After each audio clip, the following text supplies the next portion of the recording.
The Mona Lisa, the Pietà, the girl with a pearl earring. For a score of centuries, artists enriched Western society with their works of astonishing beauty. The Night Watch, the Thinker, the Rocky Mountains.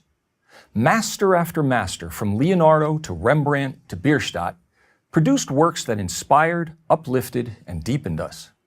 And they did this by demanding of themselves the highest standards of excellence, improving upon the work of each previous generation of masters, and continuing to aspire to the highest quality attainable. But something happened on the way to the 20th century. The profound, the inspiring, and the beautiful were replaced by the new, the different, and the ugly. Today, the silly, the pointless, and the purely offensive are held up as the best of modern art. Michelangelo carved his David out of a rock. The Los Angeles County Museum of Art just offers us a rock. A rock. All 340 tons of it. That's how far standards have fallen. How did this happen? How did the 1,000-year ascent towards artistic perfection and excellence die out? It didn't. It was pushed out. Beginning in the late 19th century, a group dubbed the Impressionists rebelled against the French Académie des Beaux-Arts and its demand for classical standards. Whatever their intentions, the new modernists sowed the seeds of aesthetic relativism, the beauty is in the eye of the beholder mentality. Today, everybody loves the Impressionists. And as with most revolutions, the first generation or so produced work of genuine merit. Monet, Renoir, and Degas still maintained elements of disciplined design and execution.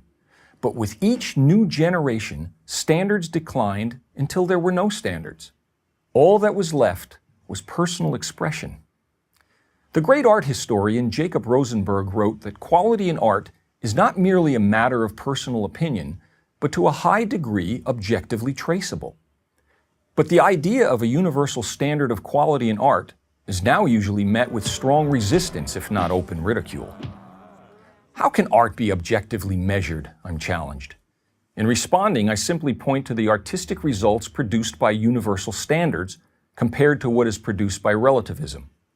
The former gave the world the birth of Venus and the dying Gaul, while the latter has given us the Holy Virgin Mary, fashioned with cow dung and pornographic images, and Petra, the prize-winning sculpture of a policewoman squatting and urinating, complete with a puddle of synthetic urine.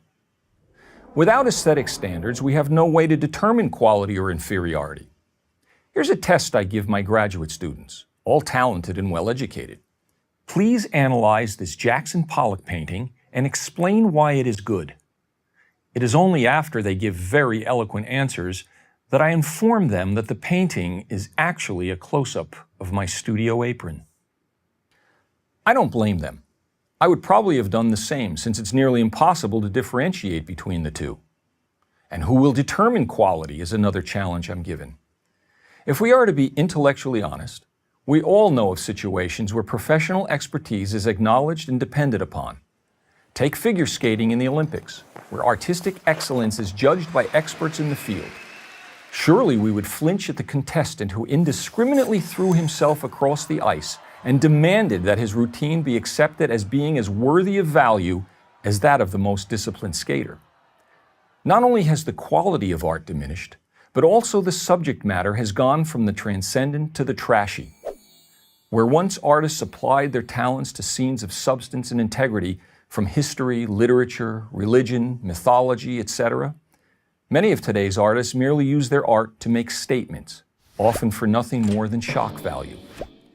Artists of the past also made statements at times, but never at the expense of the visual excellence of their work.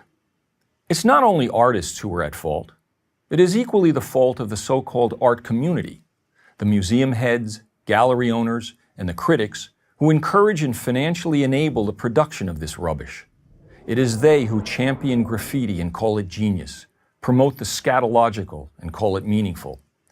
It is they who, in reality, are the naked emperors of art, for who else would spend $10 million on a rock and think it is art? But why do we have to be victims of all this bad taste? We don't. By the art we patronize at museums or purchase at galleries, we can make our opinions not only known but felt. An art gallery, after all, is a business like any other. If the product doesn't sell, it won't be made. We can also support organizations like the Art Renewal Center that work to restore objective standards to the art world.